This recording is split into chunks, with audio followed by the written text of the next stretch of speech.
Greetings from Costa Rica. Welcome to this broadcast that is going to be atypical for me.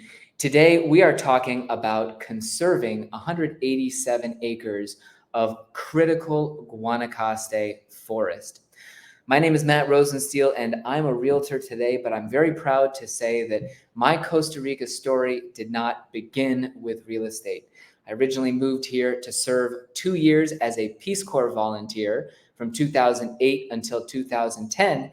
And then I had the pleasure of being the executive director of a reforestation organization called Restoring Our Watershed for 7 years after Peace Corps, during which time I got to do all kinds of fun things, developing a nonprofit here with the goal of securing a long-term water resources for the communities and ecosystems of Guanacaste.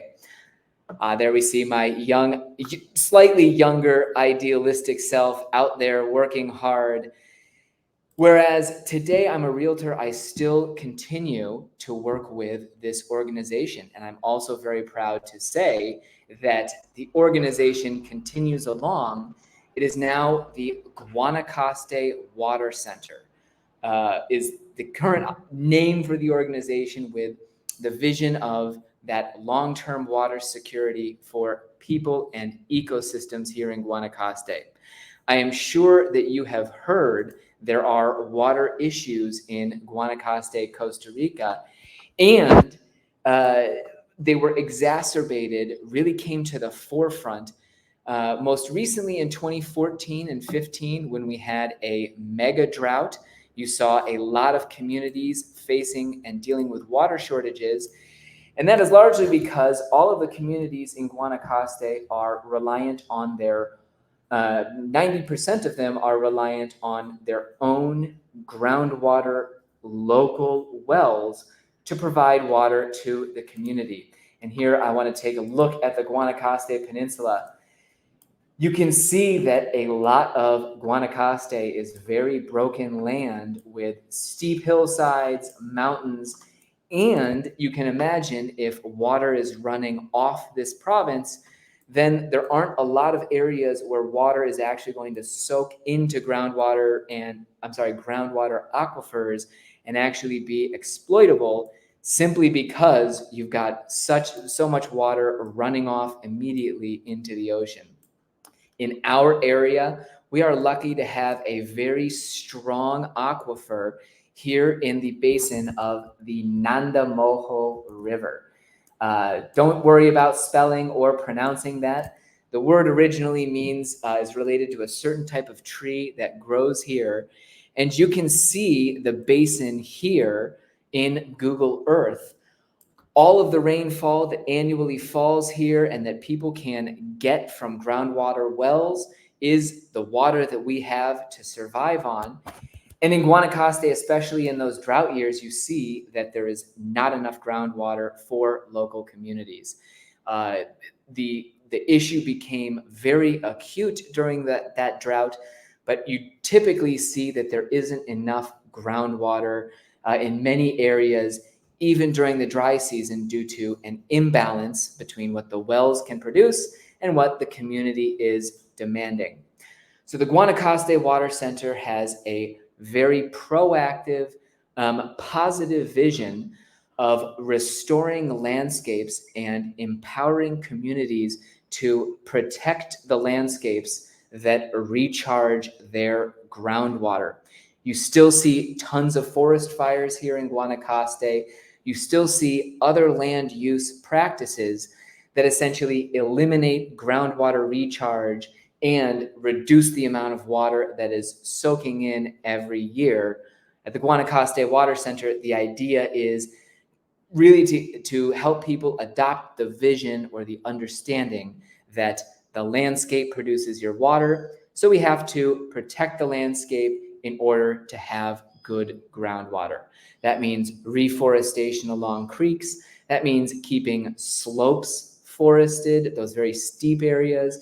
It also means not burning your land incessantly. There's a lot of things involved that the organization does to bring this vision to the local community.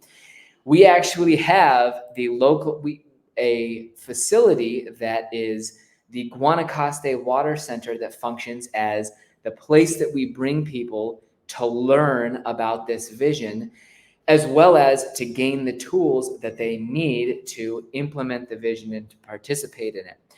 Here we are walking around the Guanacaste Water Center itself.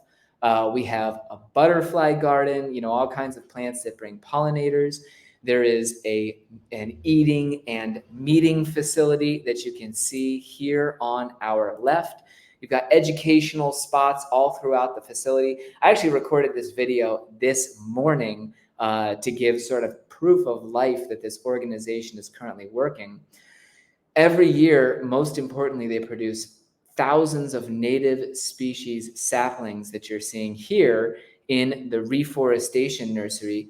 These saplings are provided to dozens of stakeholders, not only in our basin, but throughout Guanacaste, so that they can plant them on their farms, within their residential lots, whatever people want to do. The Guanacaste Water Center can supply those trees. Every year, hundreds of elementary school students, high school students, adults, people of all ages come through the Guanacaste Water Center, learn about the vision, and they're seeing great success in building stakeholder participation. The Water Center doesn't only function as a place of education. Really, it's trying to drive sustainable development in our area by providing what can most easily be called green jobs. The center itself, in addition to employing people to produce those saplings, it produces all kinds of gardening products, composts, different kinds of improved dirt, fertilizers. You've got an opportunity for local artisans to bring in their stuff, wood products, ginger beer. The different stuff that people are producing here can be sold at the Guanacaste Water Center. And overall, the vision is that, if we create enough green jobs, or if we create lots of economic incentives around conservation, then we're going to have a lot more success in actually achieving the conservation of this area and ensuring that things stay green. So the organization has been presented with an enormous opportunity to permanently preserve 187 acres, or what is 78 hectares, and to also establish a living laboratory in a property. So we're on this 187 acre farm. So I want to bring up here what we're looking at, and the property in question here. If we're looking back again at our basin, this time with all of the property lines on it, here is the 187 acre farm that we've been offered to essentially adopt, or the farm has been offered as a donation to the watershed group. We can own this property through what will be a reverse mortgage that'll essentially be an extremely cheap price to buy this farm.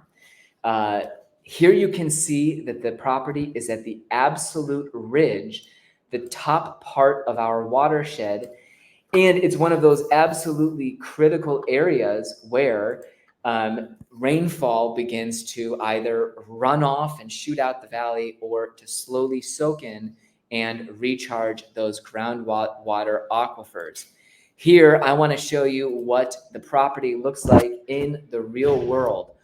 We're looking up into the 187 acres here, walking as we fly up the hill. The end of the property is the top ridge line that you can see in the background. And you can imagine how this area is absolutely critical to gather rainfall and ensure that it infiltrates into an aquifer rather than just running off.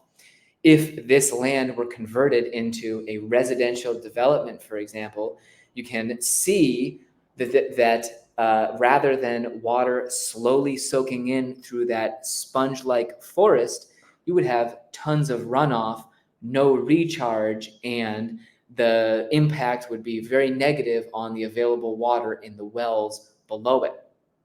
This 187 acres has a river that comes out of it that would be really a seasonal river that contributes to the main one here in our valley.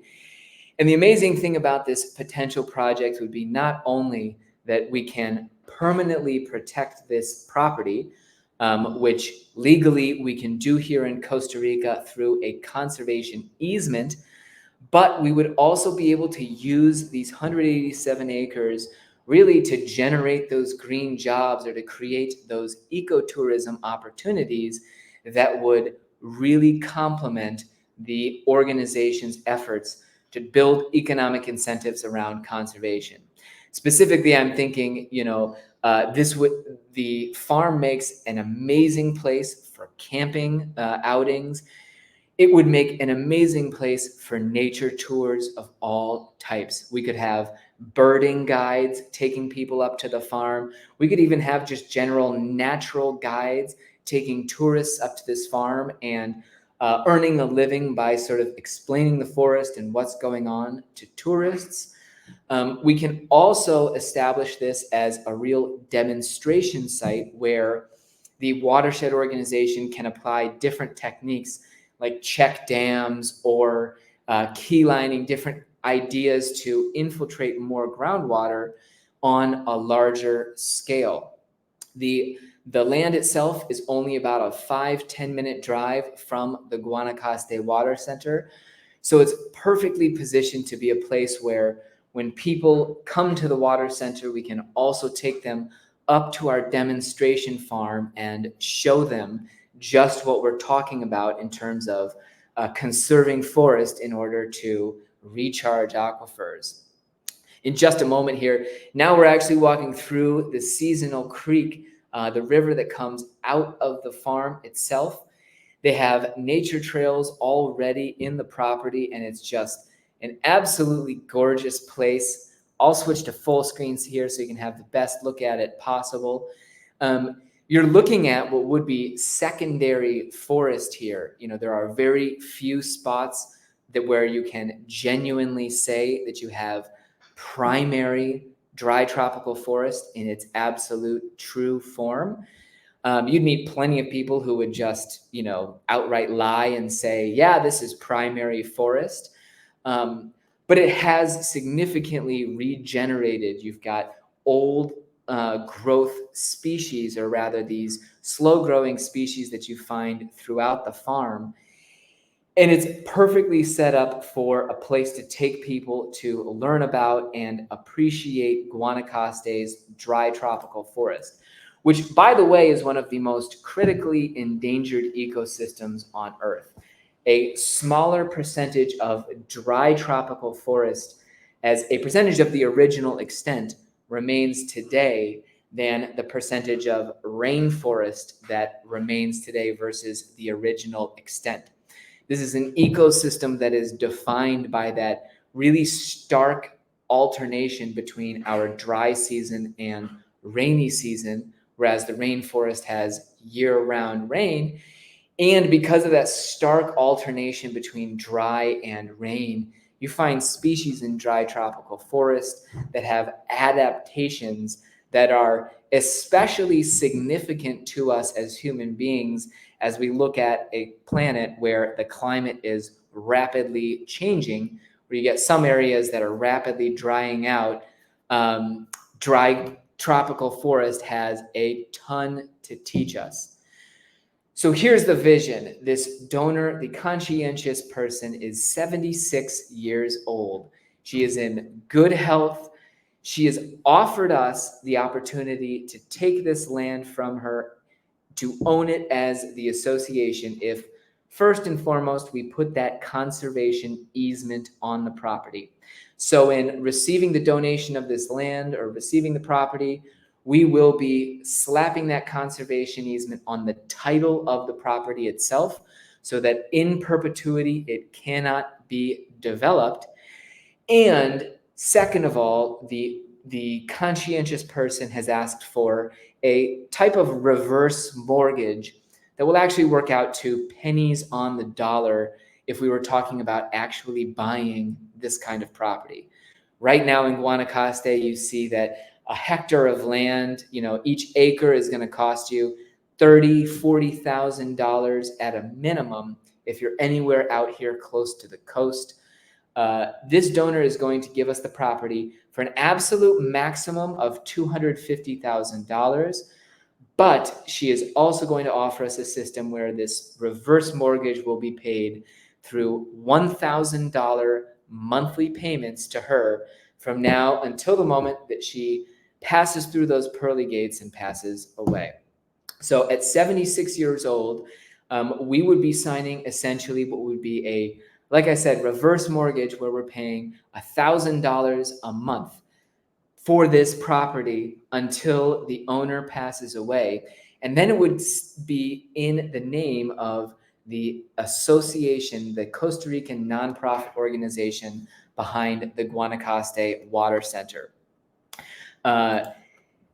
One of the wonderful things about this project is that currently it is a foreigner who owns it. We're not taking a Costa Rican family farm and removing an asset or taking away something important from a Costa Rican family. This will therefore be something that passes from foreign ownership back to the ownership of a Costa Rican entity, which in my mind is very positive.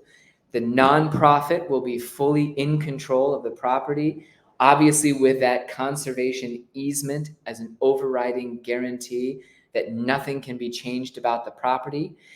We already have commitments for that $1,000 a month. We already have commitments of about half of it, or $500. We have a couple people who are still defining the amount they want to give monthly. So we're looking for about $500 per month from now until this person passes away. So it's an undefined timeline in order to permanently preserve these 187 acres here in Guanacaste, Costa Rica. Because this would be associated with the nonprofit organization, not only would the land be permanently conserved, it would be proactively used for education, collaboration, and for really demonstrating the idea of watershed preservation. So I hope to hear from you if you are interested in supporting this project. Like I said, we still need donors at a monthly amount of about $500. Let me know if you are interested. You can send me an email here to matt@costaricamatt.com. Next week, I will be back with real estate content. We'll be talking about the usual stuff here. Thanks very much for joining me, and I look forward to hearing from you if you want to help us conserve these 78 hectares or 187 acres. Pura vida.